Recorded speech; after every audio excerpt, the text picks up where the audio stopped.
You tune into the Sportscast with Brian, Craig, and Jeff. Give you all the sports news you need. We give you outspoken thoughts about all the headlines. We talk baseball, football, hockey, and more. No matter the topic, we cover it. Get ready for the show and keep it outspoken. Keep it outspoken. We keep it outspoken only on the Sportscast.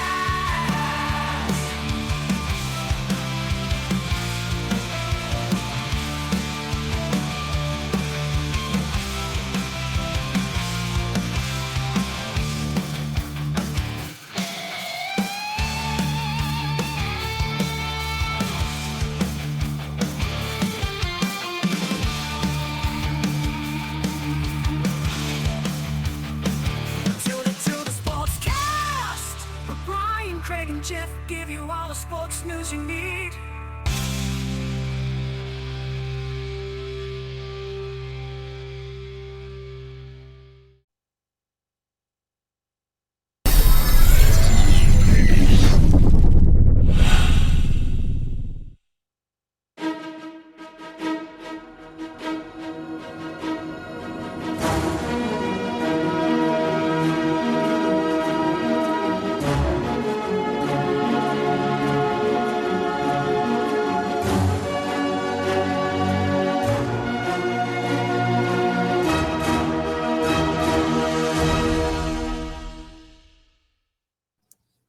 Hello, everybody. Welcome in to episode number 96.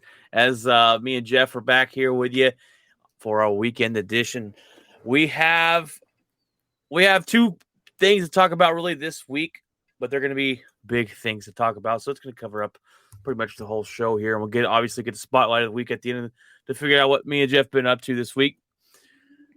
But Jeff, it is that time. It is playoff times, and I went over this a little bit last Tuesday. It's been Black Monday this last week, Jeff, as coaches have been fired, and I've kind of already given my thoughts on some of those. But let me ask you this real quick: was there any head coaching job that is open that you're kind of surprised about off the bat? Probably the Dolphins. I think you had mentioned that Tuesday. The Dolphins are surprised because I think that they actually were headed in the right direction. Outside of the Dolphins, I mean, it just seems like there was some. I mean, I should say outside with the Dolphins, it seemed like there was something else. Going on there besides, I don't think it was because of the lack of, coaching or whatever. I just think that it's surprising. I'll say that much. It's a surprising move. Yeah, that was the one I was like, are you kidding me? And I kind of pointed at the fact, and I told a buddy of mine that the only way I think they fired, the only reason and way I can actually wrap my head around it to make any sense is that either Brian Flores did not want to build a team around Tua because he didn't think he was good enough, and the front office did, or the front office didn't want to keep Tua, and Brian Flores did. And when it comes to a quarterback, and I thought about that. I was like, that's got to be it. There's something going on with Tua, and someone doesn't want him. I heard an interesting report today, Jeff, and this is on 105.3 The Fan on Sean and RJ show. Article came out talking about Brian Flores did not like Tua. Brian Flores did not want Tua. He did not want to build a team around Tua. The front office wanted him to say he could because they spent first-round draft picks on this guy, right? And he didn't think he could build a team around him. So I think that was the big hang-up there. But there was conversations about Brian Flores treating him like Bill Belichick would.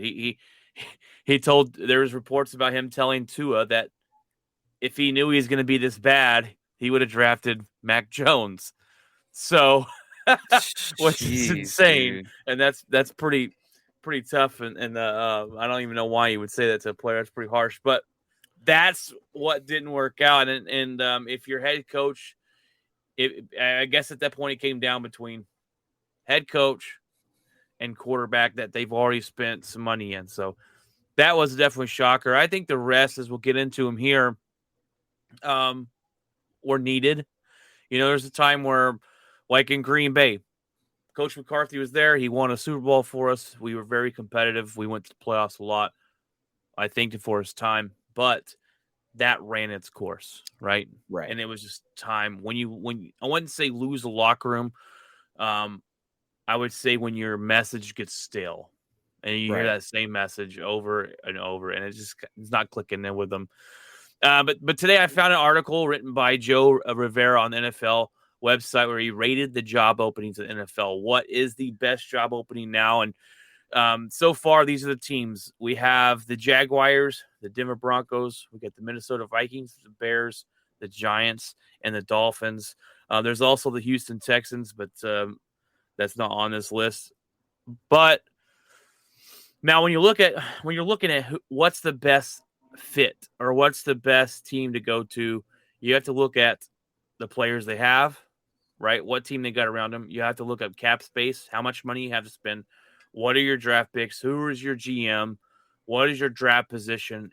And most important, what's the quarterback situation? I think that's foremost and number one, in my opinion. And then cap space would probably be number two. But so we're going to start. He listed the top six in order. We're going to go from 6 to 1 and see if we agree with where he's got these teams. So number 6 right now, he has the New York Giants as the last place to go to of the 6 openings. And the projected cap space is $3 million, so they don't got a lot of money to work with, right? They have no GM right now. Their GM just retired. They have 9 draft picks coming up this year. They really don't have a quarterback. I mean, I don't know about you, Jeff. I don't believe in their quarterback. I don't think he can get the job done there with Daniel, or what's his name? Daniel Jones. Yeah. He's not good. He fumbles the ball a lot. He's not consistent. They're a bad football team. I agree with where he has the Giants. What is your take on the Giants and that job opening?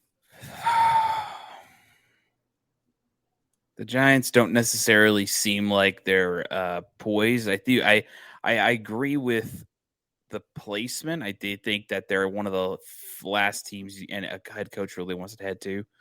There's a lot of work, a lot of work to be had, to be done in that organization. And so I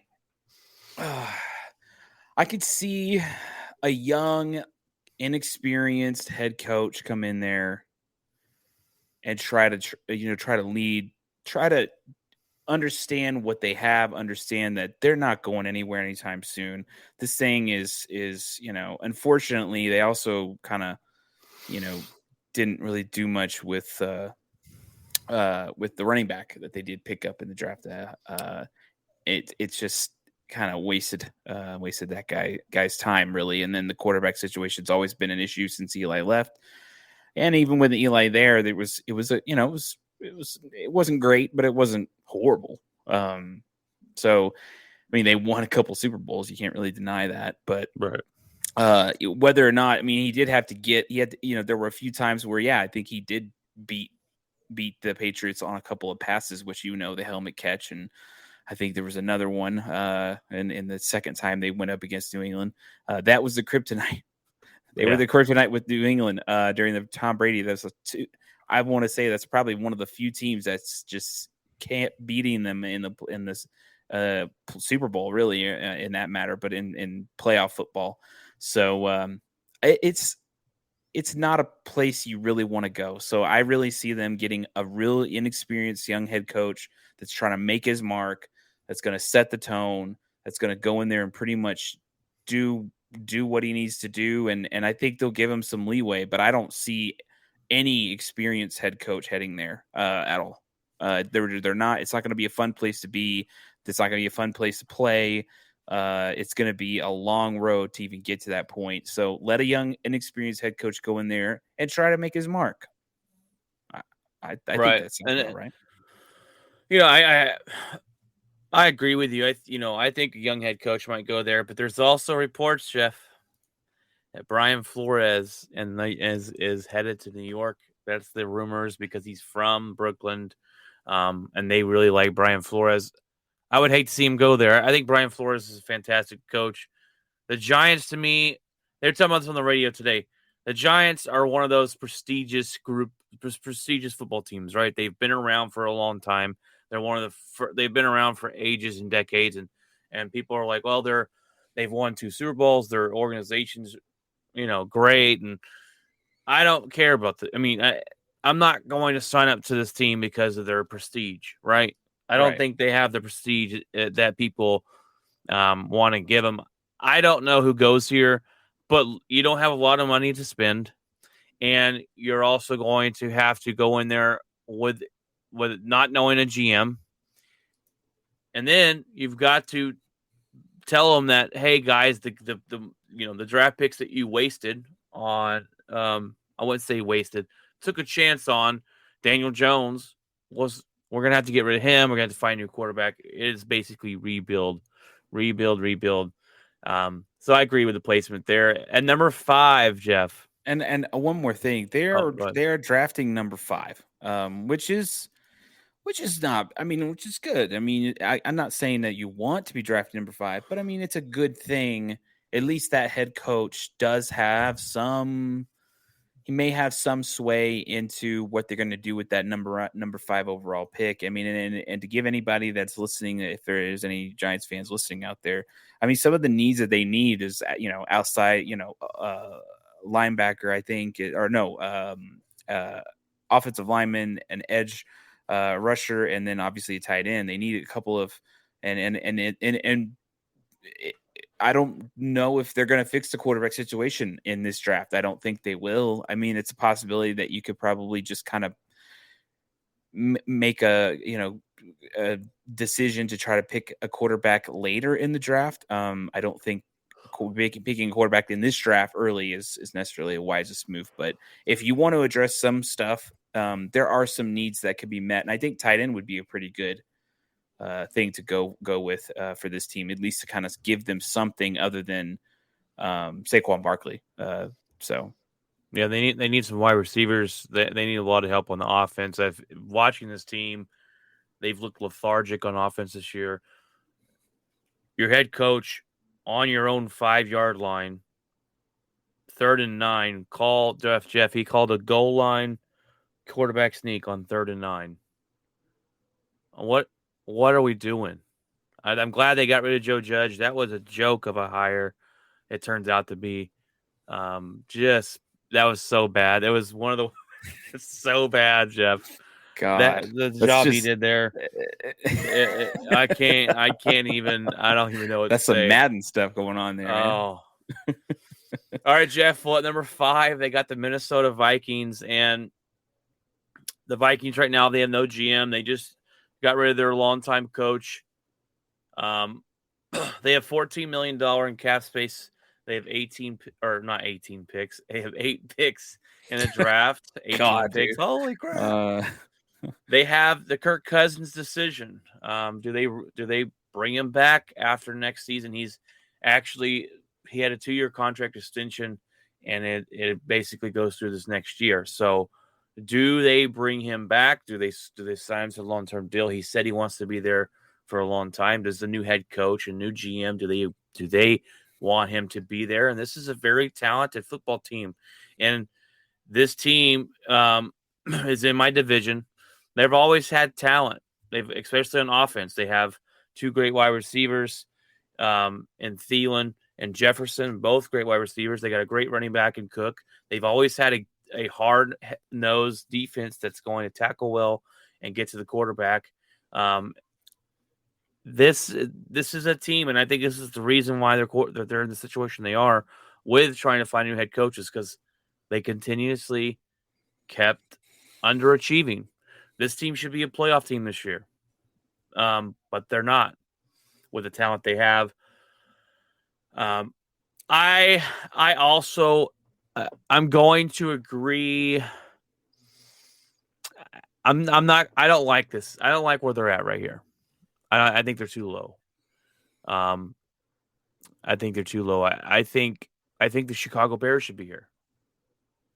Now, are you Um, saying that as a Packer fan, knowing that this team consistently tries to give you a run for your money, mostly because this is obviously a team that is division rival? It's no different than, us against KC or, us against, Oakland, even though there's been seasons where Oakland was absolutely horrible, but every time they played us, they gave us their A game. They put it on us and made it a tough bout. So are you saying that with that in mind, or are you just saying that in general as a person, maybe not necessarily focused on that rivalry? yeah, no, definitely not focused on the rivalry. I think the Vikings. Um, I think it's a great job to go to. The talent. When I look at these teams on the list right now, if I'm going off of just the talent that I'm going to day one, I'm going to have on my team. I think Vikings are better than the Bears talent wise. They got a better quarterback. They got a better offense. The wide receivers, the running back. I think the defense is maybe a little edge to Chicago, but I don't think it's that. I don't think the Chicago's defense is as great as it used to be and is used to be feared.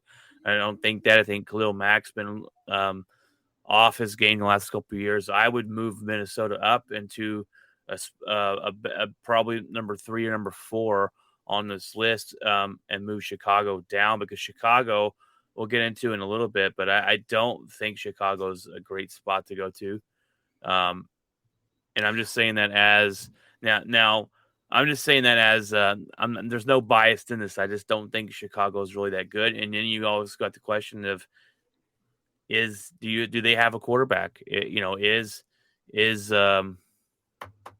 I can't think of him. I'm drawing a blank on his name. Is he going to be the quarterback of the future? So you got some questions to answer there. Yeah. It my main thing is, and this is just coming from, taking a peek at draft order and team in need and stuff like that. It seems like defense for the Vikings took a step down this year from what people were talking about. I don't know if that's just that may have been the coaching that they were talking about, that just kind of they were not the greatest in terms of defensive, and I think offense, they're more positioned to.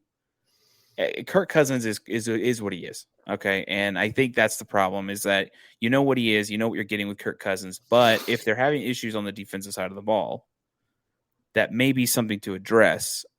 I could see a Vic Fangio going there. I could see some defensive minded guru heading to Minnesota. That may be a better fit. I don't. Would I rather see like a good OC there? Yeah, because I think if you had a good OC there, I think he could definitely put Kirk Cousins in better positions and put the offense in better positions. And they would actually, I think they would do better. I think they would do better that way. But knowing that the ownership is sitting there looking at it like defense wasn't the greatest, and we got rid of this guy because he was supposed to fix his defense, and he didn't do his job. I could see them possibly going that route. But I would rather see a good offensive coordinator go there. Right.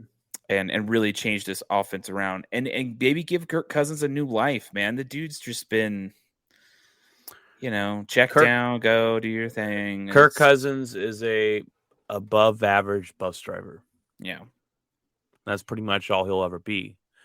Can he win a Super Bowl with a good team around him? Possibly. I would, if I'm looking at Minnesota, they've had a defensive coach for so long. Yeah. They just got rid of him. I would like an offensive coordinator to go there too, as to see what he could do with this offense, to open up new things and give him some, like you said, a fresh start there and see what they can do with Kirk Cousins. I honestly, I don't know if they keep Kirk Cousins after this year. I think it's going to depend on, it's obviously going to depend on the new GM and new head coach and how they feel about him. But they have a good offense. There's not a lot of cap space there, so that's what kind of maybe why the Minnesota Vikings is so far down on the list here. But they are picking 12th. I mean, and it seems like what so many people are saying is that their needs really right now are defensive needs, in terms of fixing they need cornerbacks, edge rusher, and so on and so forth. And I could even see this team move. I don't know. I could see them kind of trying to take a gamble and maybe moving up a little bit in the draft, maybe, because it doesn't seem like they're in a desperation mode per se. But I think I could see Minnesota maybe moving up a peg or two in this draft. It's possible. So I wouldn't be surprised. All right, Jeff, at number 4, they have the Miami Dolphins. And oh God, this is interesting. They have $75 million in cap space. Gosh, that's an open slate.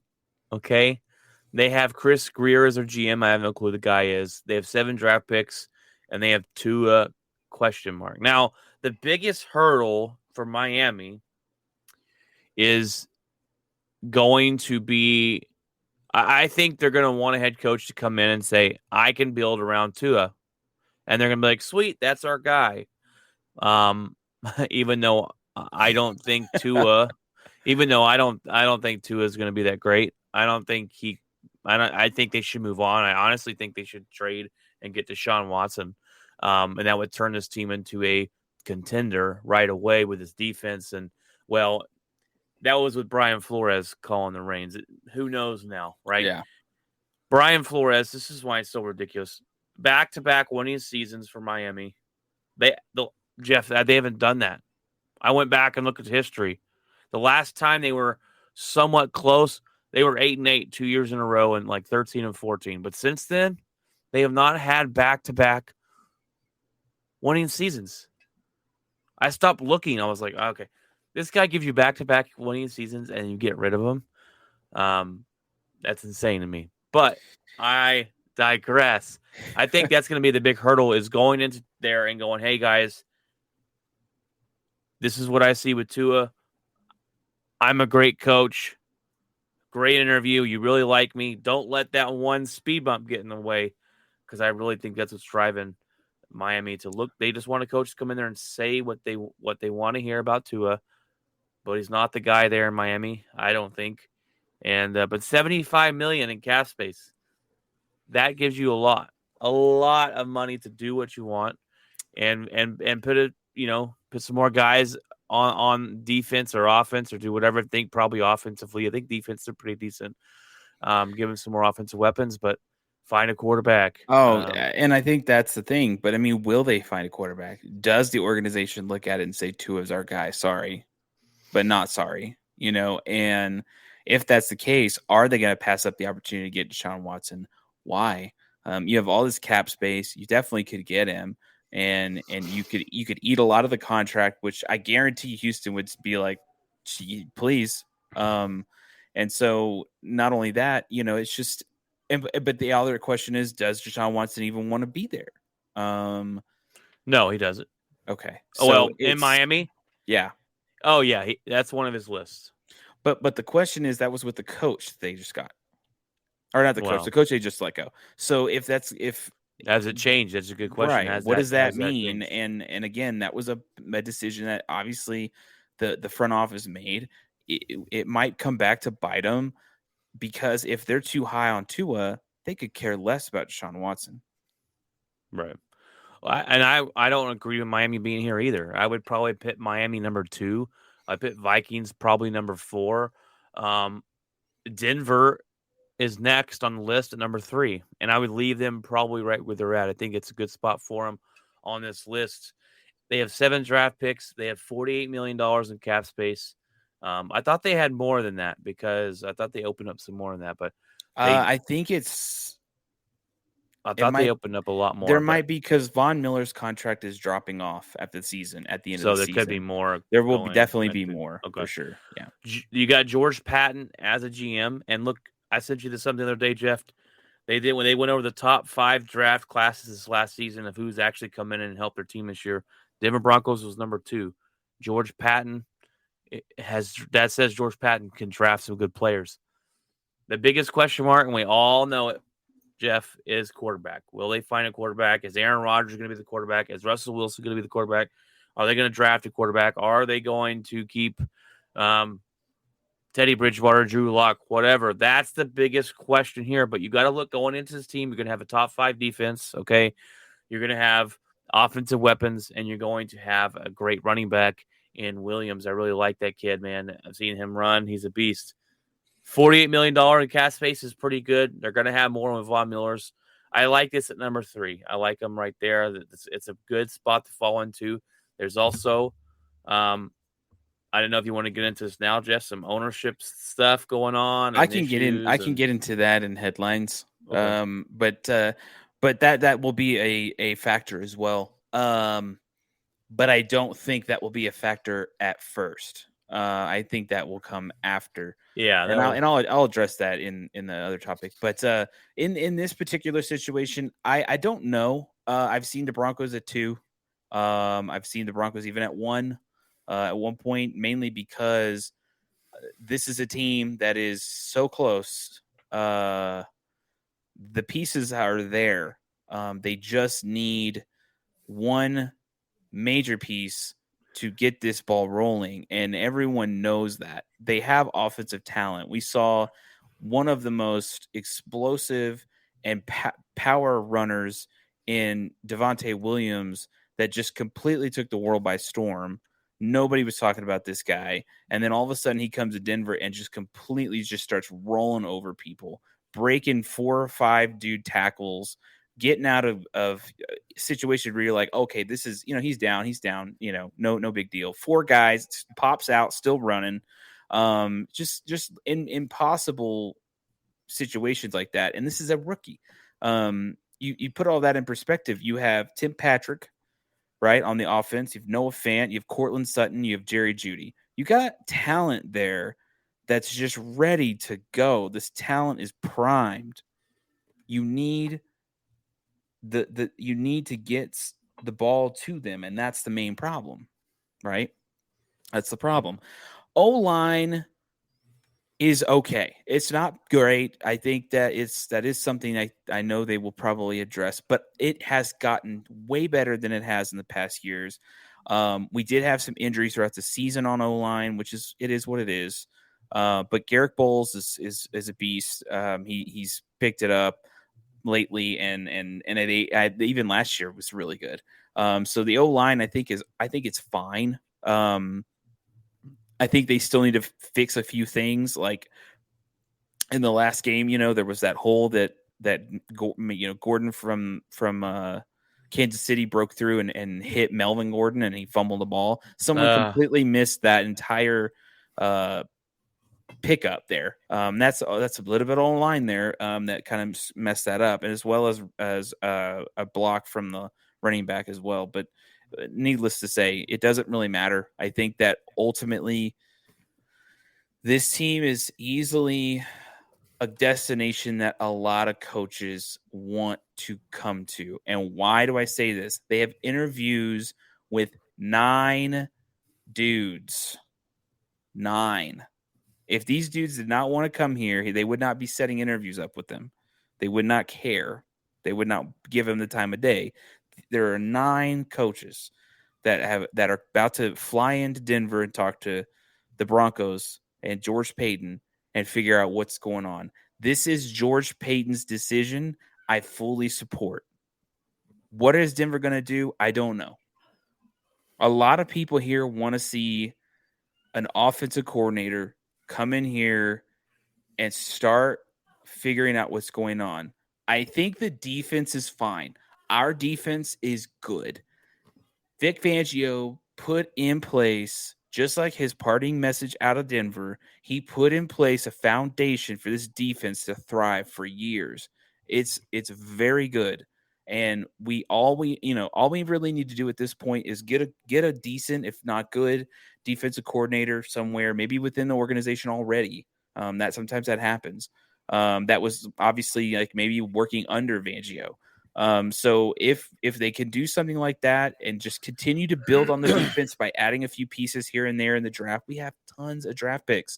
Like, I mean, I think you said it was 7 on there. I think it's a little more than that, but we have a lot of wiggle room for this team to do what they need to do, and we're so close. And so that's why I continuously have seen the Broncos go to 1, 2, maybe even down to 3, and in this list particularly 3. It's like that's the place where people want to try and go to, because they know that the Broncos have the ability to get some of these quarterbacks that are in the offseason and the free agent market, get some of these pieces that, whether it be trading pieces, trading draft picks, or even figuring out in the draft what they can get. And so it's exciting and interesting. I got a question for you real quick about Denver. Now there's been all this talk about Rodgers to Denver and all this stuff, right? Would you rather draft a quarterback, or would you rather go after Aaron Rodgers, knowing that you're going to have to give up? You're looking at 2 or 3 first-round draft picks, probably 3. You're looking at probably Cortland Sutherland or Jerry Jeudy, or not one Jerry Jeudy. and they're not more. going to give up Jerry Jeudy. I know they're not going to give. That was George Payton's pick. They're not going to give. That's what it takes. That's what I'm saying. They will never do that. No.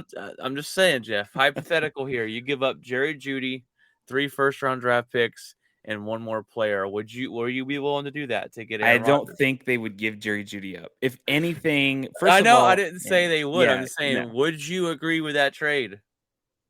No.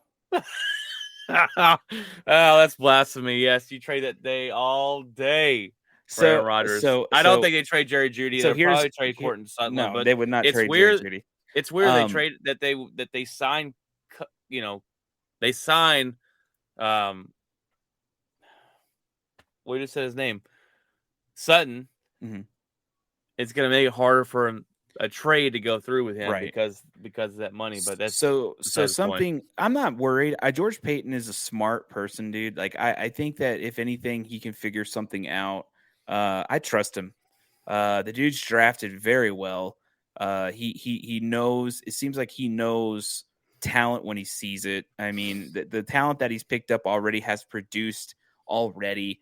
I know that a lot of people in the Denver area thought that Fangio had his hands all over, Patrick Surtain, the second, but I think George Payton played a role in that, as well. And I think that he was legitimate when he said he was our number 1 guy. We couldn't pass up on him. So, and that was a need in the draft, obviously, outside of even a cornerback was a need. And so I think that would I rather than pick a quarterback and it work out? Absolutely, in the draft. Yeah, you want a quarterback to have like longevity and young youth and all that. The only problem that I have with the Aaron Rodgers situation, and I don't have a problem with us getting him. The only problem I have with it is that when it's said and done, right, whether we win a Super Bowl or not, whether we go to a Super Bowl or not, you will. Anyways, and when it's said and done, we're back to square one. And how many more years do you think Aaron Rodgers has? And the ride is short. It's short. He's got 4 or 5 years, buddy. I don't know. The ride may Look be at Tom short. Brady, 44, bro. That's different, dude. That's an anomaly. So like it's just, it's the same thing that happened with Peyton. Peyton came here for 4 years. We went to a Super Bowl. We got bounced a couple of times. Once was by the freaking Flacco. Because of the cornerback play. That was the worst angle I've ever seen.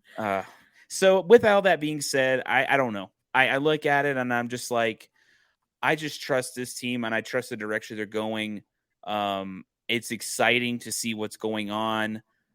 I think no matter what, the Broncos are in a position to thrive, and they're in a good position. It's a good place. Honestly, I know the fans are like, we didn't get to the playoffs, but it's like, I don't care. Like, honestly, does it matter to me right now? No. But will it matter in a few years? Us not making it consistently or whatever? Sure. But right now, I'm very happy with where my team is headed. Right. I'm not worried about it. I'm not worried about the general manager making ridiculous decisions. I really trust George Payton, and I trust the process that he does, and I trust his draft picking. And I think that this is one of the best general managers that we could have gotten in this organization to turn it around quick. Yeah. So I don't know. I've seen the things go up and down in terms of ranking the Broncos and where they are on the list. So at 3, I don't know. I've seen lists with 2 and I've seen lists with 1. So it's just you can flip there's and flop different those. lists. You can flip and flop those around and on this list, Jeff, number 2, Chicago. I think that's just not right. They have no GM. Their cap space is $43 million. They have money to spend, but you have 5 draft picks this year, so that's a lot lower than other teams. You've got to believe in Justin Fields. I believe if this organization they drafted and they think that he's the future. There's also you got Nick Foles on the roster. You have Andy Dalton on the roster. They don't really know what they're doing at quarterback. Who's starting each week? Matt Nagy. That was crazy of them to have those 3 on there, but. The biggest thing is, do you believe in Justin Fields? You have some money there. This defense isn't as good as it used to be. I honestly think Brian Flores, this would be a perfect team for Brian Flores to go to. Defensive minded, they always have and always will be. Guy that could come in here that already has pieces on defense, turn it around a little bit. They get a offensive coordinator to go in there and help. But that's my pick to go to Chicago, Brian Flores. I don't think Chicago should be that high. Like I said, I think they should be probably 4 or 5 on this list. Vikings should move up. Miami Dolphins should probably be number 2, in my opinion, with $75 million in cap space and 7 draft picks. Chicago right here. And Chicago's not in a great spot. I mean, they traded their first round draft pick to New York, and how do you can't even pick in the first round? Like you're going to be from the outside looking in, and that doesn't set up anything good. And so this team's years away, I think, from really building this back up. And the fact that they don't have a GM right now, what does that look like? GMs are important. I'm sorry, but they're very important. And if the Broncos never had John Elway as a general manager at one point, we would have probably never gotten Peyton Manning. He probably would have went somewhere else, or he would have retired. So yeah, general managers are extremely important. But I would say get Mike Ditka as the general manager. Mike Ditka. Is he even coherent anymore? He's so old. He's so old. No, I mean, yeah, the Bears, and like I said, you're gonna have to have a lot of trust in Justin Fields that you think he's gonna be that great. I haven't really been able to, it's way too early to say if he's a bust or not, but way too early for that. And then number 1, Jeff, and I agree with this one, the Jacksonville Jaguars, Jeff. They have $72 million in cap space, 10 draft picks, okay? And you already have your quarterback, Trevor Lawrence. It's just like last year. You're kind of starting over a clean slate here. Rumors has it that Doug Peterson could be the guy to go there. Doug Peterson brought the championship to the Eagles, right? And that team fell apart directly after. That was the fastest depletion of a Super Bowl team that I've ever seen. But I like this as number 1 pick. The organization itself, as far as the GM and stuff, I don't like.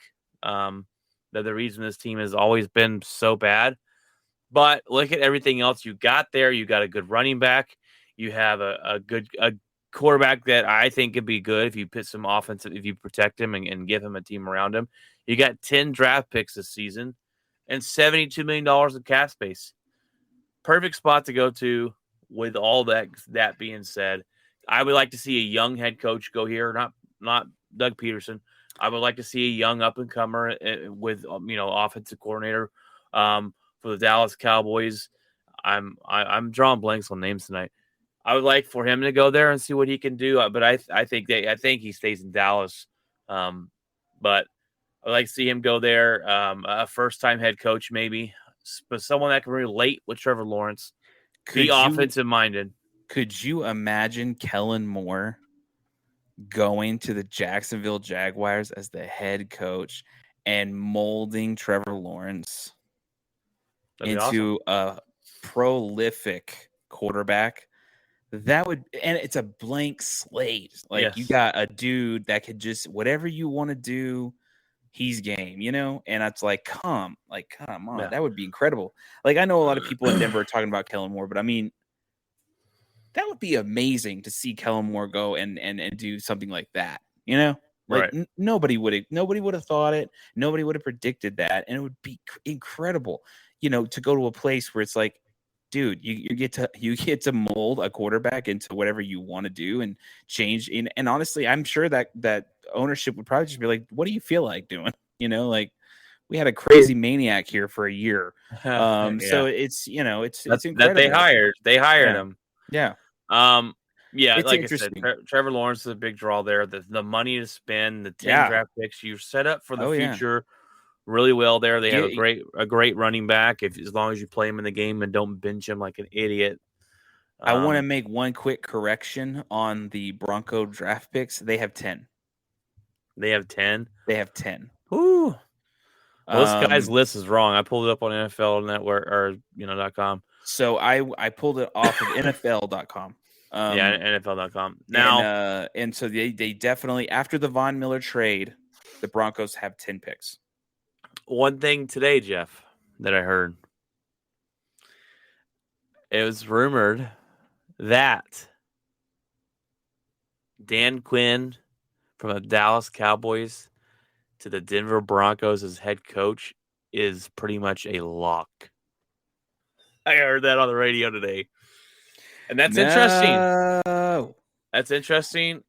I want an offensive minded coach to go to Denver. But can you imagine this? Hold on. I'm gonna lay a scenario out for everybody. Dan Quinn becomes the head coach and brings Kellen Moore. Oh God. That would be just so. Oh man, that would be such a no. I don't know. Look, Dan Quinn to me. Dan Quinn came into Dallas in 1 year and turned over this defense to be, from what it was last year, flipped around a 180. They're not the best defense in the league, but they're good. He's got a team to the Super Bowl in Atlanta. Now that they blew the biggest lead in history, we're gonna look past that in Super Bowl history. We're gonna look past that. I think it might be a good hire. I like Dan Quinn. I thought it was a great pickup for Dallas.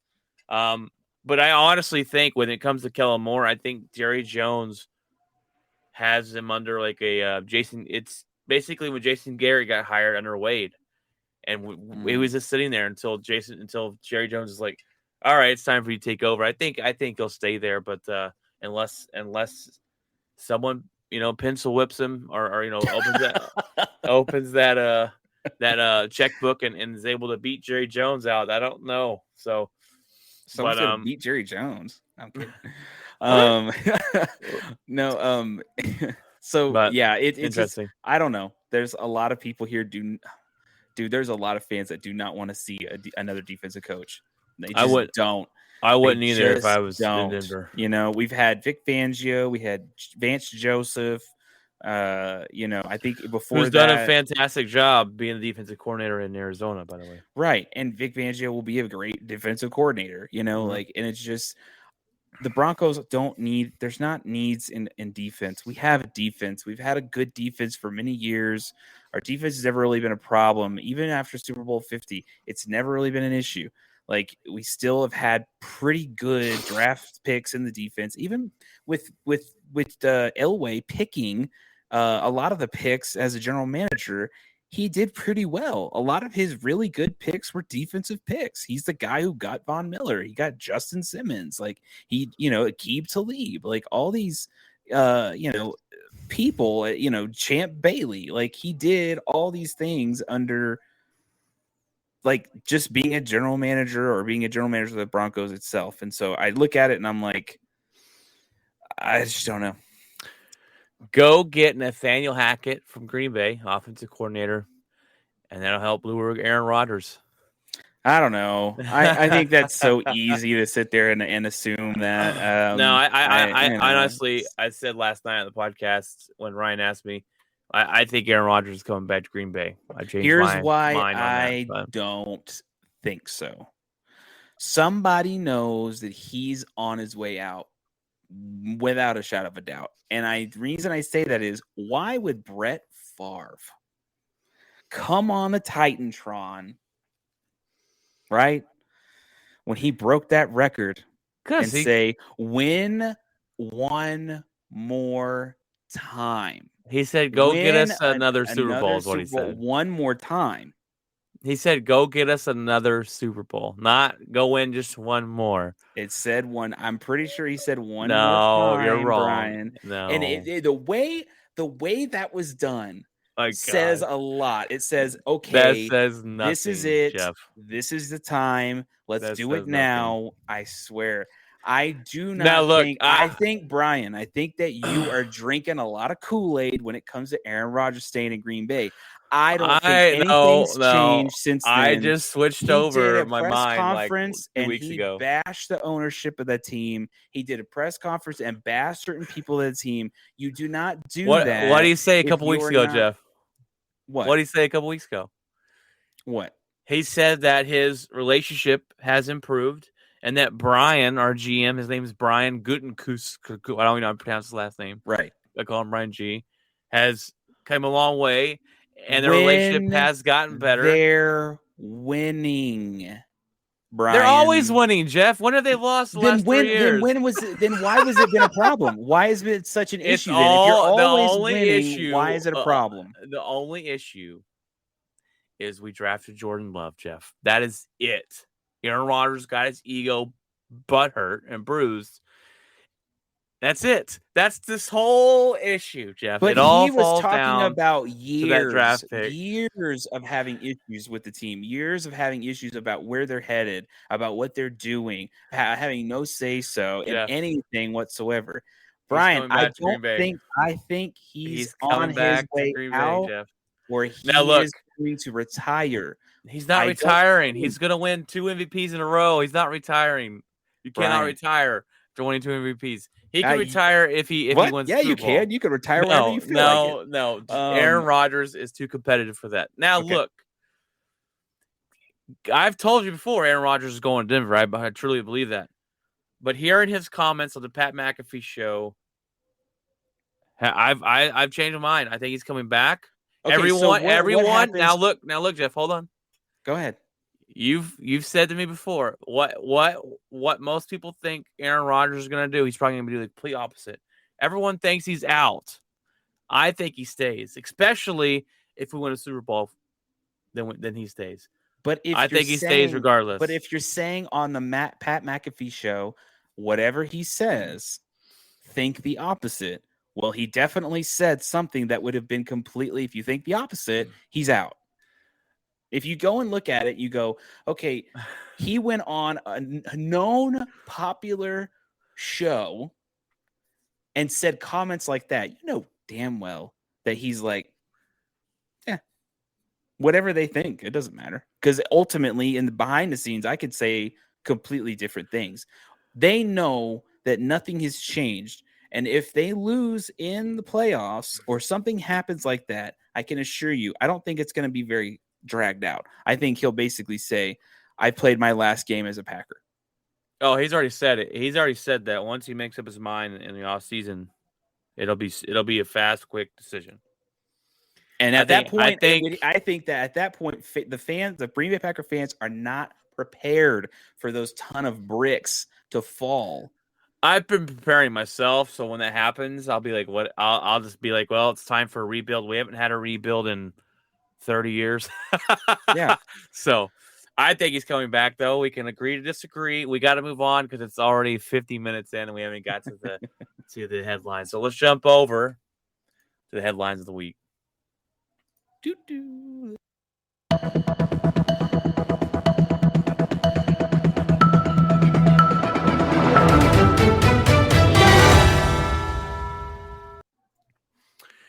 All right, Jeff. Well, we got a major headline in the week here is Wild Card Weekend in the NFL.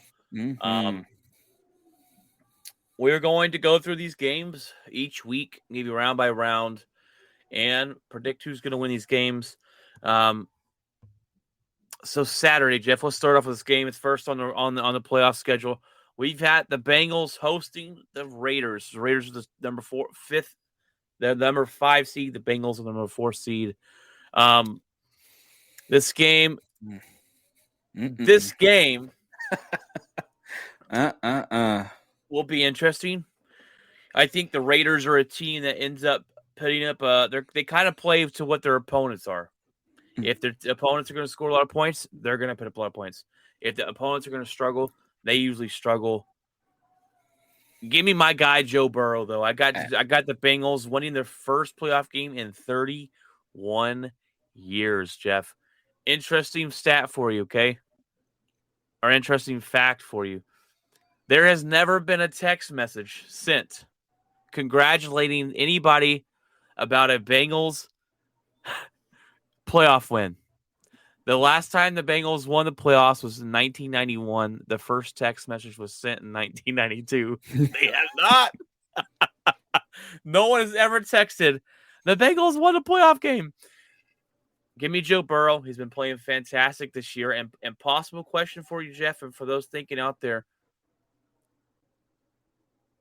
does he take over what we've already given Dak Prescott in the comeback player of the year? Oh, come on. Like, that's not even a question. Joe Burrow has turned this around. Joe Burrow has become what everyone thought he would become. He got injured, and that is what it is. I'm not going to take that and be like, and that was the big question coming in. How is he going to bounce back from that injury? How is he going to bounce back and be that prolific quarterback, gunslinging dude, putting his players in positions to win games like he did at LSU? Now, I do think the Bengals will win this game. I think the Bengals will win this game by 10. I think that the Raiders are going to do something to Raider it up as they do, as they are known to do. And I'm not saying that because I can't stand You hate the Raiders. That black hole that they call Raider Nation. Get out of here. You're done. You're done. One and done. One and done. Look, Jeff, we can hate on. Snuck out a win to get in to the playoffs, and you're out. Hey, okay. Hey, calm down with the hatred, okay? No, I was talking to Ryan on the podcast we did last night. Yeah, I got to give a lot of respect to Derek Carr. I got to give a lot of respect to the Raiders. And for what they've gone through this year, you want to talk about what could have ended the locker room. You had John Gruden getting fired with the racial emails he sent and homophobic emails. Henry Ruggs driving drunk and slaughtering a lady in her car. Then you had another problem with someone on doing a TikTok video with a gun and got fired. This is something that could have tanked off real early. Derek Carr's leadership and the kind of answers he's given at the podium and the kind of guy he's been is what in my opinion, has kept his team together. I've got to give respect to them to keep fighting, keep playing. The interim head coach who stepped in has got them playing well enough to get here. So I give him a kudos and hats off to Derek Carr and his leadership. But I do think, sadly enough, it does come to an end in round one Saturday at 4:30. So I will say they've handled this craziness as well as you could, and so we got to give them some props. For hopefully, that, they move on from it and turn this ship around next season. Get it, and maybe even get a new coach. A new head coach, and I think they'll be looking. And that'll be good. Honestly, I really would. I could see, honestly, I really could see Vic Fangio going to one of the rivals. I could see him going to Oakland or something like that. I really could. His mindset mentality would fit really well in Oakland. But yeah, like, I mean, I think that it's Burrow time, man. It is Burrow time. I like that. All right, Jeff. Saturday night is the Bills, number 3, hosting the Pats at number 6. The Patriots were number 1 seed at one point. They fell down to the wild card spot there, but I was wrong. This game is in Buffalo, Jeff. It's supposed to be 4 degrees at kickoff. -10 wind chill. I don't want anything to do with that. Come on, Green Bay Packer fan. I do not want anything to do with that. I have the Patriots upsetting Buffalo Bills in this game. I think the cold weather is going to affect Josh Allen. I think they're going to shut down the rushing attack from the Bills. The Bills don't have a rushing attack. I think that's one of the problems. This offense has been off this year. Last year it was great. This year I've watched the Bills games and Allen has been wild again, missing throws, overthrowing people. The defense is really good for the Buffalo Bills. I just think when we've already seen a game like this before, they play early in the year where the Patriots threw the ball 3 times, ran the ball down their throats, and won this game.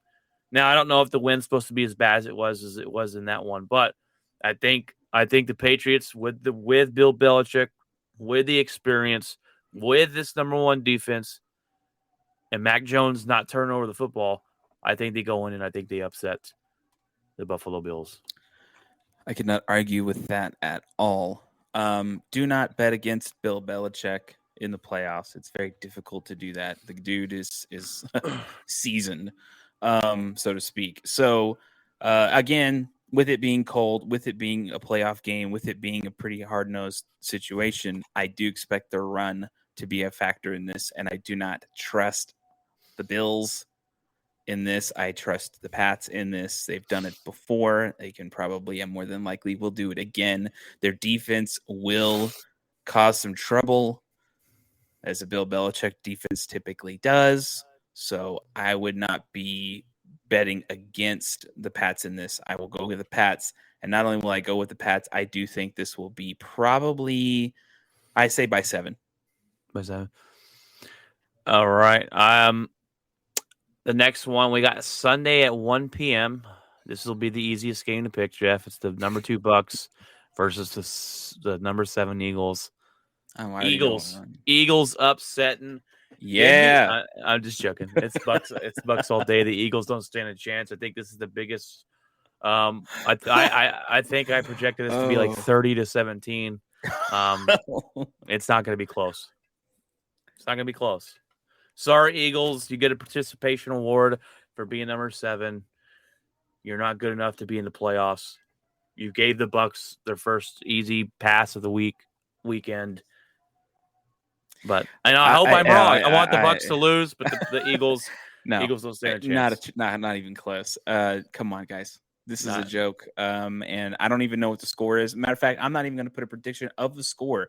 That's how bad I think this game will be for the Eagles. I could be wrong, but that would be interesting if I was. But I can assure you that this is going to be a pretty easy win for the Bucks. And honestly, no score needed. You know what the score is probably going to be, and it's going to be a bloodbath. Sunday, 4:30, the game I'm interested in, Jeff. I think the game you're most interested in, too. Number 3 Cowboys hosting the number 6 49ers. So, Jeff, go ahead. Let me hear your prediction on this one first. You go first. Well,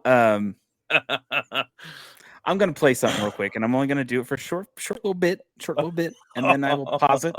This is something that really caught my eye the other day. I did share this with Brian, but this caught my eye, and I never thought about it this way. So I'm going to go ahead and let this guy speak for a second. Every now and then in life, stars align.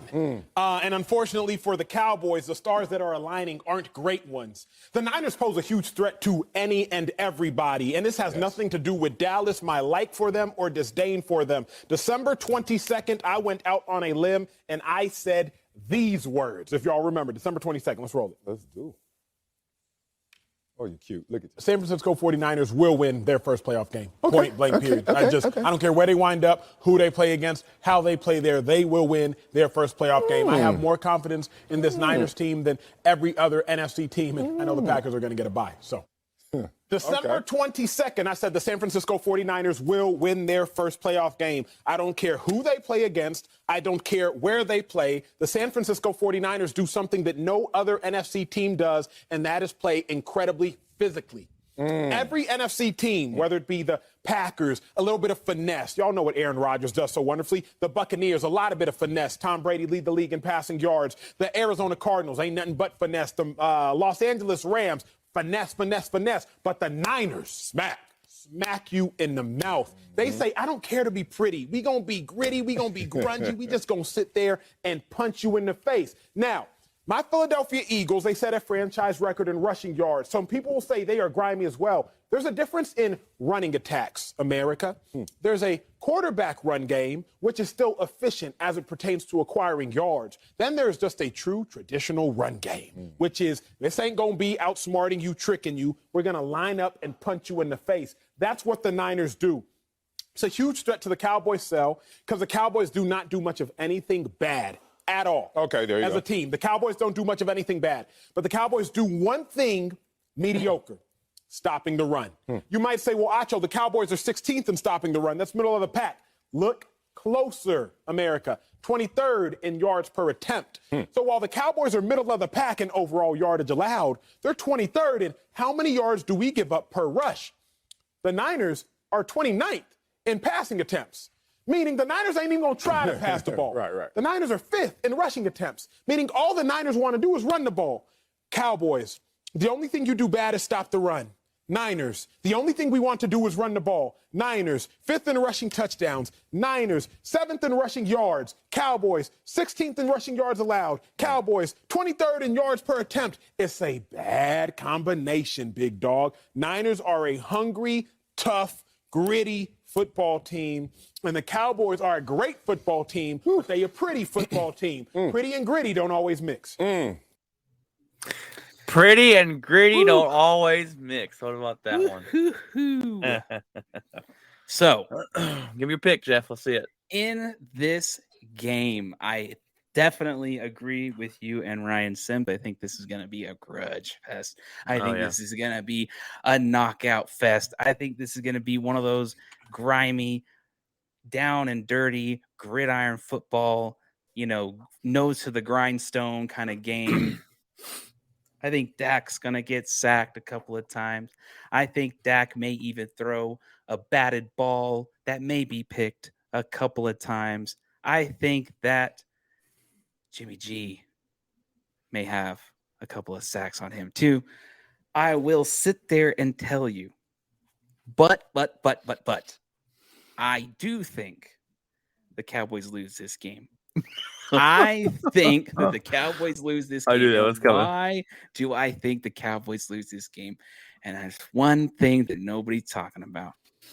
The Cowboys get in their way almost every time. Something about this team just doesn't click. It's whether it's Dak being off, whether Zeke can't run, whether something. I don't care. Their defense is good. But I will say this much. They will take a look at those videos of Diggs being juked out before the guy even really gets past 2 yards. Okay. Whether he's double moving him or whatever, they'll figure out Diggs. I'm not too crazy about that. The 49ers defense, you got Bosa, right? You got these guys who can definitely box up and get to you. And I honestly, I do think that the 49ers are going to be a very tough matchup for the Cowboys. I think this is going to be, and it's funny because a lot of people think, oh yeah, it might be a good. No, every person that's picking this game is close. It's close. It's gritty. It's going to be tough. That tells me a lot. It's not going to be a blowout. That tells me a lot. That tells me what the 49ers are, and that tells me what the Cowboys are. And if I sit there and go, oh, well, it's going to be, I honestly think this is going to be a 3-point game, 3 points. And it's going to come me down too. to a small decision that somebody will make that will cost this game. And if I go back and I look at some of these small decisions that teams make that cost games, I'm sorry. The Cowboys do it more than anybody. They've done it more than anybody. Whether it be a missed tackle here, a missed assignment there, a coaching decision that messed up there, the ref called a play, didn't throw the flag because the play clock went to 0 at the final second of 0. Always it's something. You got tricked on a field goal kick and you wasted your timeout. Something. They do it more than anybody. So I'm going to sit here and go, based on history, I'm going to pick the 49ers in here, and I'm going to pick them by 3 because I think that they will control some of the clock in this game. And I think that Dak will have a hard time. I think that the scheme that they will run to confuse Dak, they'll go back and look at some of those games that Dak had a hard time with, and they'll probably design something for it. My question is, how much Dan Quinn defensively will scheme every series against this San Francisco offense that typically can try to change things up and throw things at you differently almost every series. Will Dan Quinn fix that? I don't know. I went back and forth. This is maybe the toughest matchup in the first round. The Monday night game, it looks pretty good too. The Cardinals and the Rams, but I went back and forth on who I thought was going to win this game. And I'm gonna have to go with the Dallas Cowboys winning this game, Jeff. I think it's 31-28. It's a very close football game. Comes down to the final drive, probably field goal wins it. Now, my worry for the Dallas Cowboys is stopping the run. And that is a big issue for them, right? They love to pin those ears back. Now, the 49ers, they keep talking about it, and Ryan brought it up last night. The 49ers are such a great rushing team. Well, Jeff, answer this yes or no. Would you say the Dallas Cowboys have been a great rushing team this year? Or No. rushing in football? Okay. No. The 49ers only have 40 more yards rushing than the Dallas Cowboys this season. Right. So that says maybe the 49ers aren't as good at rushing the football, or Dallas has been a little better than we expect at rushing the football this season. This game, and I do not trust, and in that video clip, he says they're not even going to, the 49ers are not even going to try and throw the football. I think that's because they don't trust Jimmy G. They don't. They've been wanting to trade this guy left and right. Their GM's over here liking tweets. You see, he liked a tweet about them dissing Jimmy G and then had to come out and apologize on it. I think Dallas wins this game because Jimmy G turns over the football probably twice, throws 2 costly interceptions. Dak will probably throw 1 interception. They'll both get sacked. It's all going to come down to stopping the run for Dallas, and the 49ers have got to control that clock. If they can rush the ball and keep Dak on the sideline and wear out this defense and put those drives into the end zone, the 49ers could win this game easily, right? Yeah. I just think Dallas will win this game. This one was tough. It was a coin flip for me. See, and that's the thing. That's what forth. Analysts keep doing. It's you're gonna either pick Dallas, but every time you pick Dallas or you pick San Francisco, it's always close. I think, which basically is, what have I said? Flip the coin. Yep, the coin flip Cowboys. What kind of Dallas Cowboy team are you going to get in this game?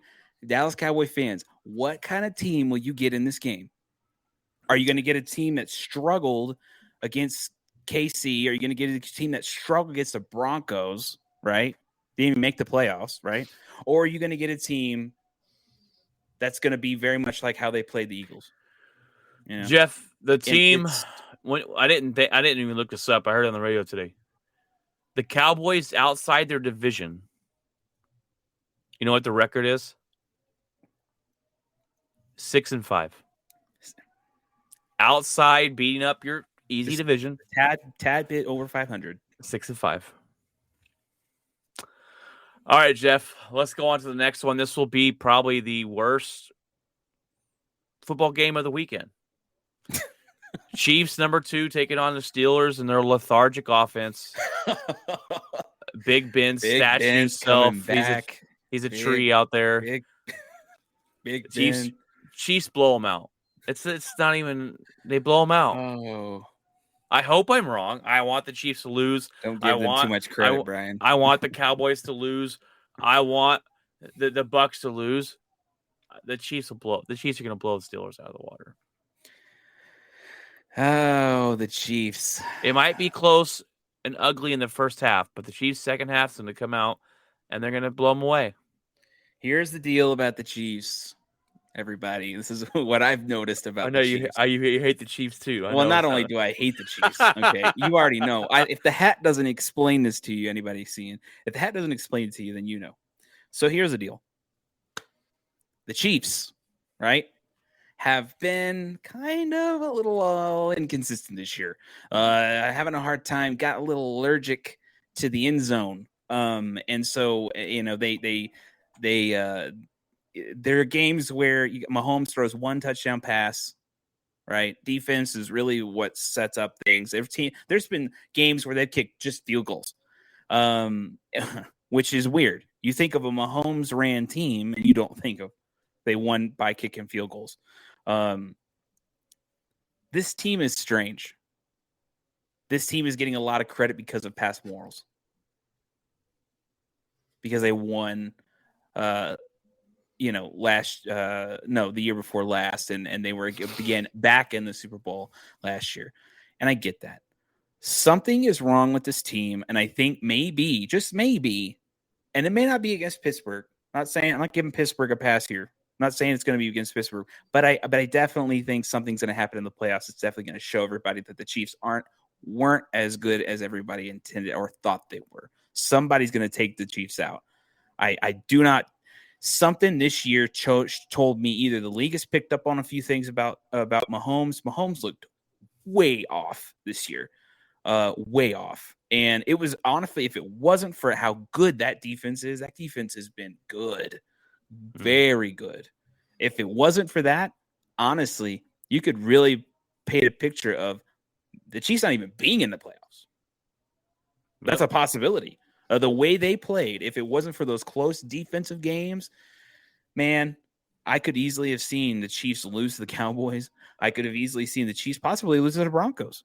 And they should have lost if Aaron Rodgers was in. That was a loss.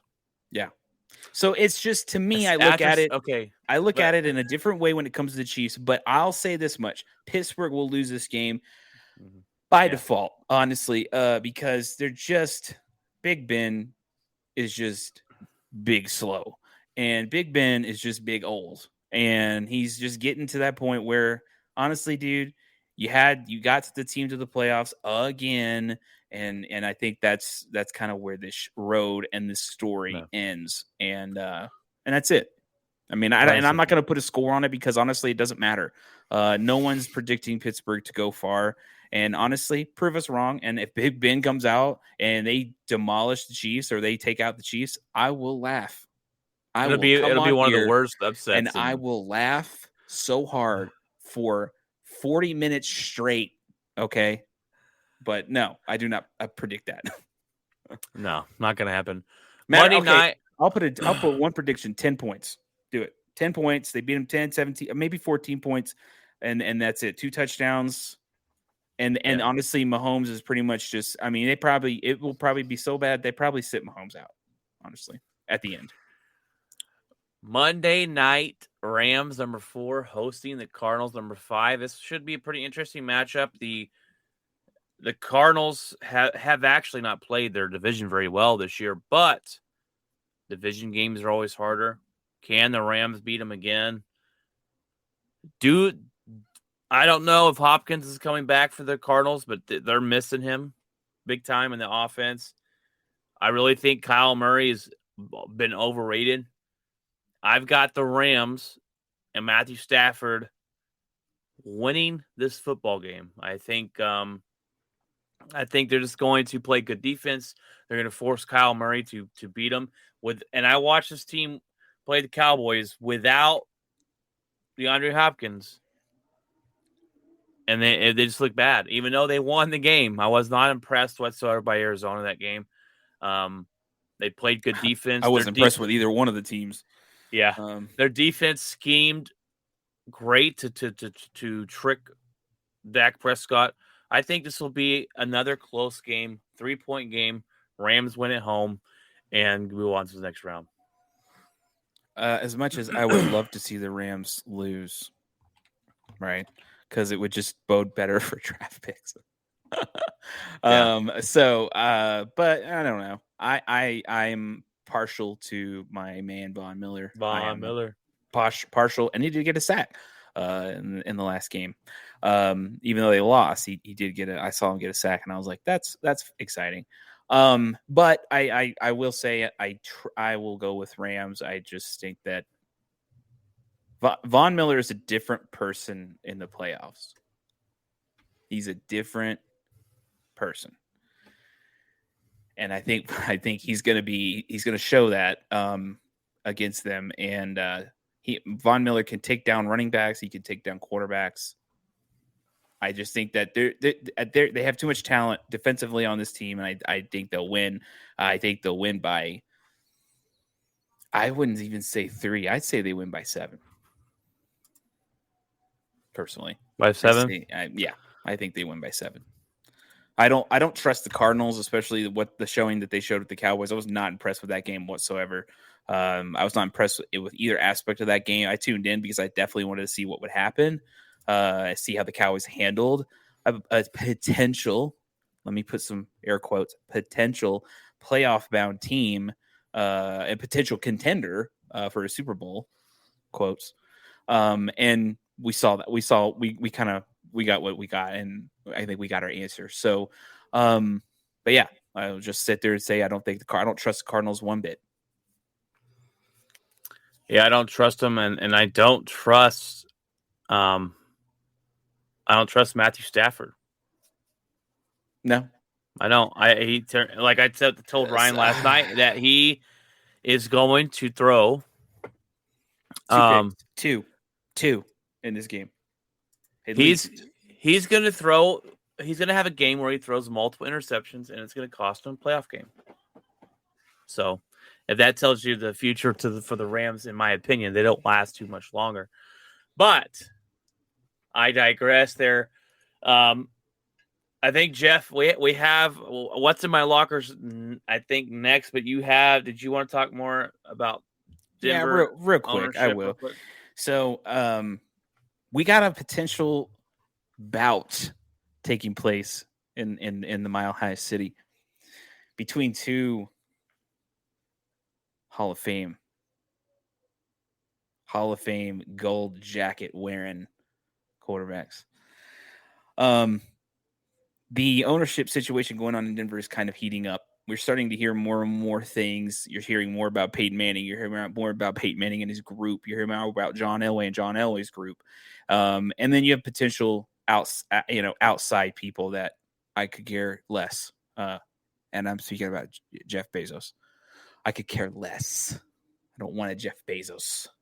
I don't want Amazon. No. I don't want the Denver Broncos printed by Amazon. All right? I don't want that. What I want is a knockdown, drag-out fight between two icons, between my football hero, John Elway, and Peyton Manning. I think that's a great idea. What do I want to happen? I love John Elway, but I'd rather have Peyton Manning. I want Peyton Manning to group the Peyton Manning group to own this team, and I want them to run this team. I love what John Elway's done, and I'll always be, he's always gone down as one of the greatest players to me of all time in terms of my childhood and everything. Great Super Bowl games, great Super Bowl wins, taken the Broncos back to the Super Bowl again. Peyton Manning is one of the reasons one of the reasons that we even got there, and John Elway made that happen. Period. So this is exciting. I want to see this continue. Either or, I think, is good. I think John Elway definitely has love for the team. The only problem that I run into is that the money situation is the big key here. They need 30% of the total price of the Broncos, which is $4 billion. With a big old B. And so they need 30%. Okay. Wow. So that accounts to about 1.6 billion. Okay. So what do we do? Now, it's possible that maybe the Broncos team, the Peyton Manning and John Elway, it's possible they could create a new group and pick pieces from their groups that they initially had that have that kind of money. That's really what the groups are about, because these dudes don't have $1.6 billion to be throwing around to have 30% stake in this team. So what do they got to do?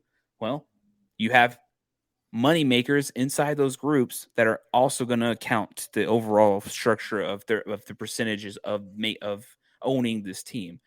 This is a big mess, but I think this happens after we get the head coach. I think this thing happens after. So as soon as we get the head coach, we're getting a new owner almost immediately. We start hearing some numbers being thrown around. They're talking about an auction being going around. The past owners before the Bolins even were told, hey, you can't buy the team. So like that's off the table. Legally, they cannot purchase the team. The Bolin family, I don't know if they have a whole lot to say either. So I think would the Bolin family want, they would love for either or of these people, either John Elway or Peyton Manning, it doesn't matter.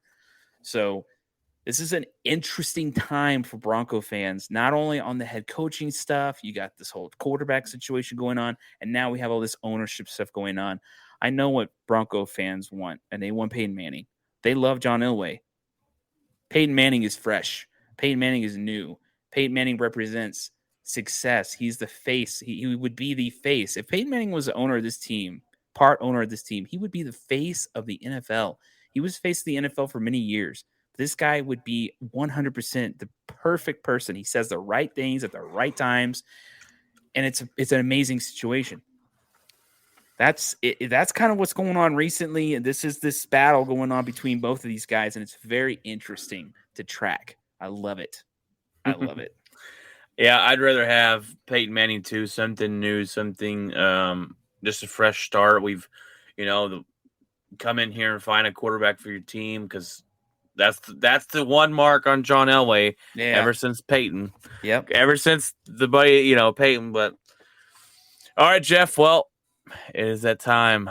It is that time for what's in the locker. In the locker today, I have some good news. I have a new job. I got a new job. So I've been talking about interviewing with this company for a while. I think the last 2 episodes or so I mentioned it. I know the last episode I definitely mentioned it. So I basically got hired on. They sent me a letter. I think it was Tuesday, maybe Monday. I don't remember. Maybe it was Monday. And they sent me a letter. Yeah, Tuesday. So they sent me a letter, and basically, and I was in the middle of work. So I was all of a sudden I'm working, and I'm all of a sudden I look over, I got an email, what? And I look over, and it was from the lady who interviewed me and her email tag, and then it said job offer on the title, and I'm like, no. So I didn't think much about it. I did not want to look at it. I just sat there, and I'm like, I'm gonna look at it when I go to break. So I went to break, looked at it, and I was completely dumbfounded. I was completely floored. I was in awe. It was way more than I asked for. And it was just amazing. Like, it's all his work. I've done a lot of work for this podcast. I've done a lot of work for this show. I did a lot of freelance stuff. All these graphics you see, I try to put this together. Brian, me and Brian's we've been back and forth throwing stuff around. What do we want the podcast to look like? what kind of color scheme do we want to go with, like art stuff, all this stuff. I've shot it around. We've come up with many logos for this podcast, and I think the logos that we've gotten to this point, the little mascot logo, and then you have some of the little ones in the corner there and stuff like that. And if you look in the background, obviously, I think those work, and I think they're awesome, and I think that we finally found our little groove here, and it was this podcast has helped me grow as a graphic designer. I've been able to do some video stuff as well for this stuff, and it's really helped me out too. They really like a lot of the stuff I have on my portfolio from this podcast. They enjoyed the stuff I did for the Canadian production group is a huge help. That was another one, and it was just like all these little pieces start to fall in place, right? And then you start kind of building this little like niche portfolio thing way outside of school stuff. Because when I first started out of school, that's all I had. I just had my school stuff, and it was just, and it's not always great. So it's just kind of like, I've gotten better. I've gotten so much better. I've gotten so knowledgeable about video and graphics and overlays and all these things, and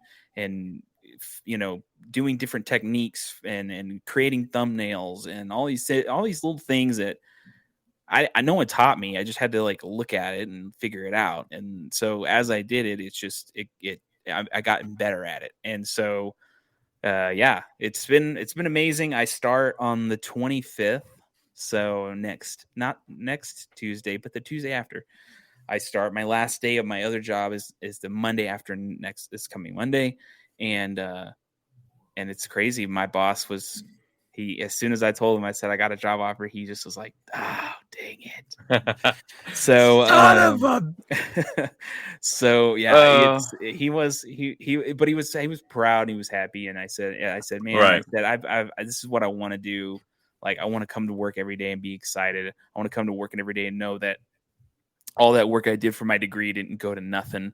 Right. And so getting my foot in the door is really what starts all that process. And I've heard countless graphic designers say, once you get your foot in the door, you're good, you're solid, because you will have all that real world experience, and it will all fall into place, and no one will ever question how good you are, or what you're doing or anything. So yeah, that's the biggest news. The other news is awesome, my wife, by the way. Yeah, man. Thanks, man. And honestly, this show is I know a lot of people don't see certain things, but I will say this much: like, this is, I know it's a passion project, but man, this is, it's just this stuff doing with this show has taught me a lot of stuff. So it's been a fun journey to grow this and to make it bigger and stuff like that. And we're headed in a good direction. I like where the show is headed. I like our style, and our overall look is like getting so much better and good. And yeah, like, it's overall, this is just like exactly what I envisioned this going to. And I think it's fantastic. I think it's excellent, dude. I love where our stuff's going, and all this added extra little things that make this show even better. All these graphics and overlays and intro videos, and even like some of the saved clips, like of different things, and bringing video into it, and even with the video, like, you get the sound. So we have the play on the audio part of this podcast, and I think is amazing. So with that being said, other things I've been doing, my wife and I have been playing Mario 64, and we are sharing. So she'll go grab a star from another place, I'll grab a star from another place, and we kind of share back and forth. So that was been fun. We're determined to beat it together, and which I've beaten it before, but it's been a long time, so it's fun to go back and play it. Definitely. And other than that, we've been chilling out, trying to just relax. We're not trying to get out too much right now, I think, because she has a writers group that consists of a lot of elderly people. So we try to kind of be careful with what we do, because we definitely don't want to we don't want her going there and if she has anything, whether it be COVID, anything, giving it to them.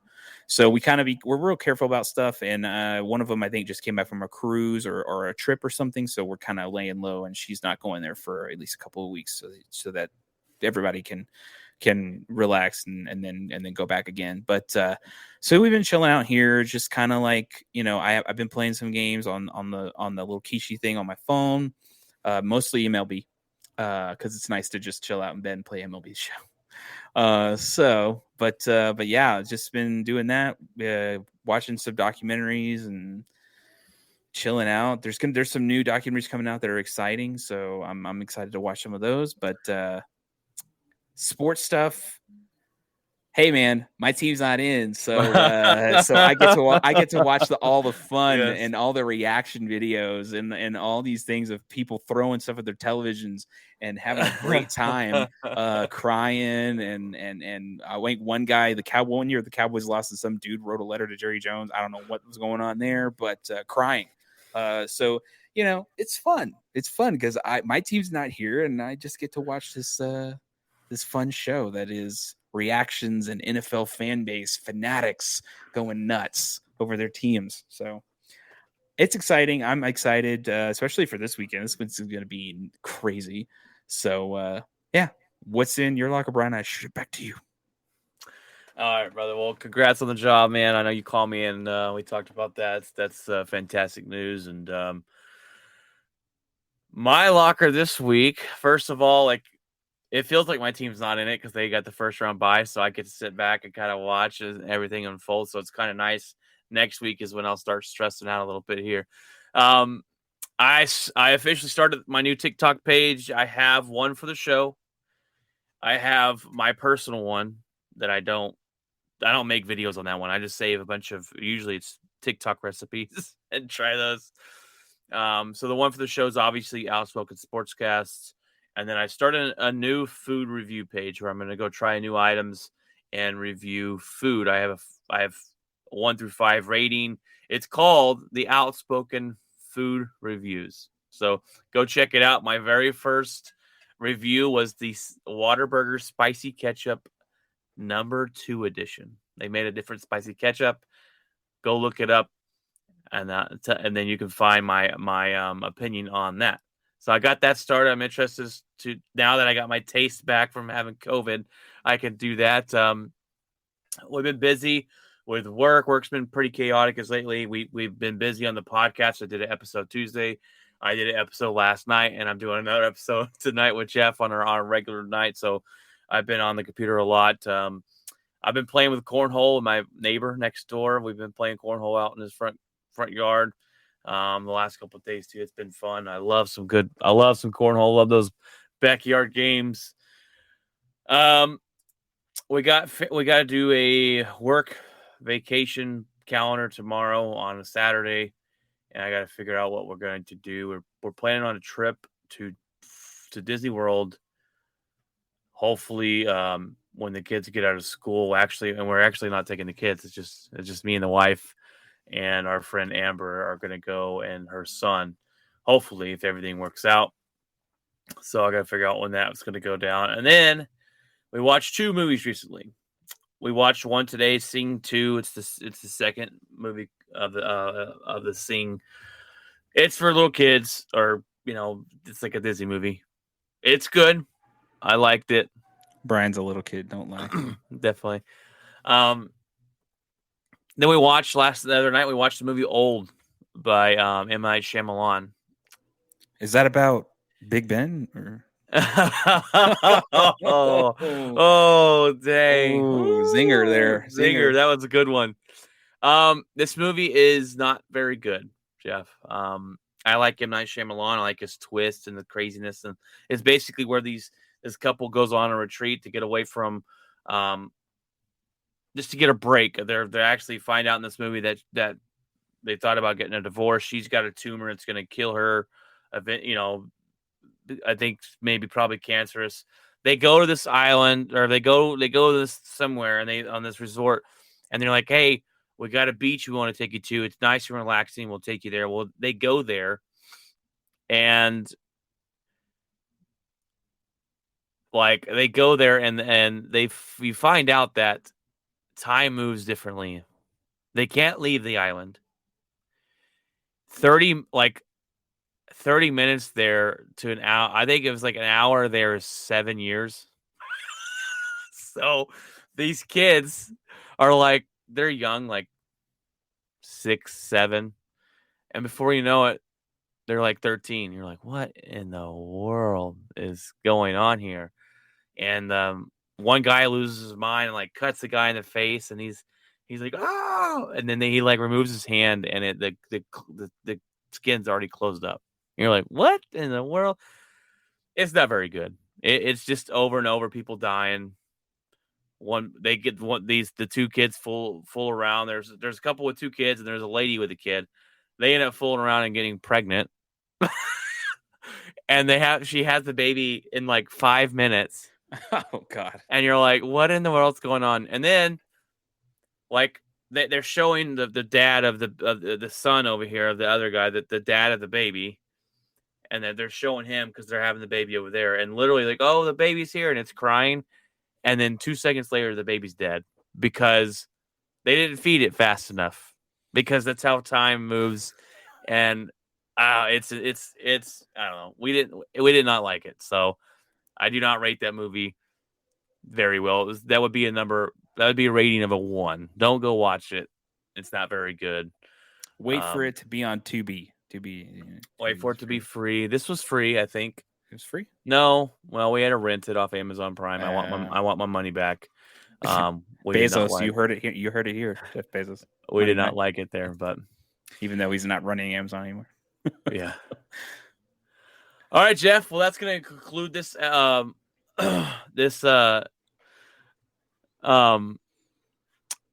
Sorry, I just got your message. It threw me off. All of a sudden, it popped up. Anyways, that's going to conclude this episode of the Overtime or Outspoken Sportscast. Here, I'm losing my mind, Jeff.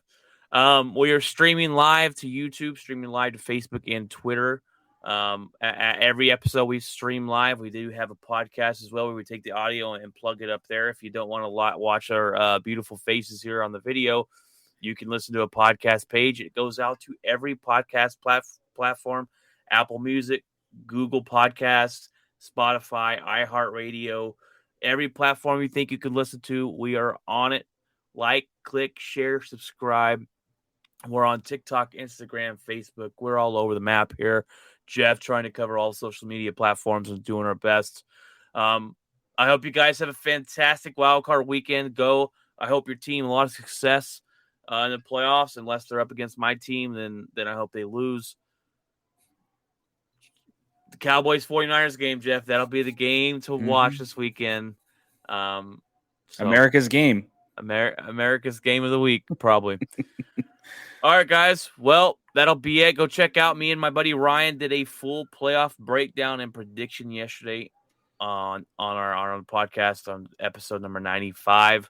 We're getting close to that number 100 episode, Jeff. So we're getting really close to that. But go check that out.